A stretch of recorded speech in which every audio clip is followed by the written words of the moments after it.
Pro-Trump rallies see scuffles in U.S. cities. Mr. Trump lost the 3rd of November election to Joe Biden but is yet to concede. The Electoral College, the system which elects U.S. presidents, is due to endorse Mr. Biden's victory on Monday. Mr. Biden won 306 votes to Mr. Trump's 232 in the Electoral College, and gained over 7 million more votes than his Republican rival in the popular vote.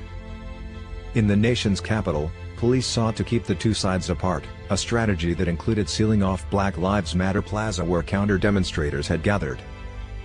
Pro-Trump demonstrators, rallying under the banner of Stop the Steal, were joined by members of the far-right Proud Boys, dressed in yellow and black, many wearing bulletproof vests.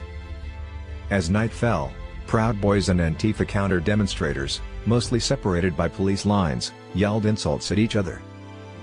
Make America Great Again, MAGA. Protesters, who support Mr. Trump, were captured on video tearing down a Black Lives Matter sign from a church, pouring petrol on it and setting it alight. Rallies also took place in Olympia, the capital of Washington state, Atlanta and St. Paul, Minnesota.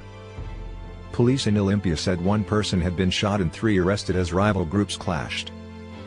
The Washington, D.C. rally attracted several thousand Trump supporters, but it was smaller than a similar event on 14th of November.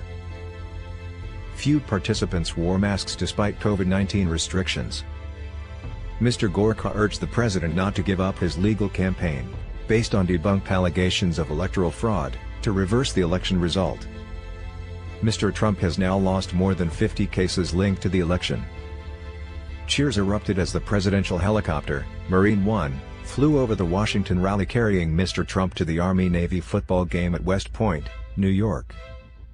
General Flynn likened the protesters to soldiers and priests breaching the walls of Jericho, echoing the rally organizers' call for Jericho marches to overturn the election result. It is considered symbolic of a test of faith. Play the 11-year-old fighting for India's farmers. Who will make money from COVID vaccines? Is global warming making hurricanes stronger?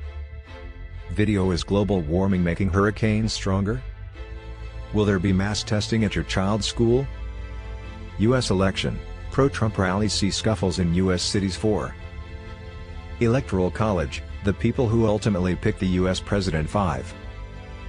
Charlie Pride, country music singer, dies of COVID. 199.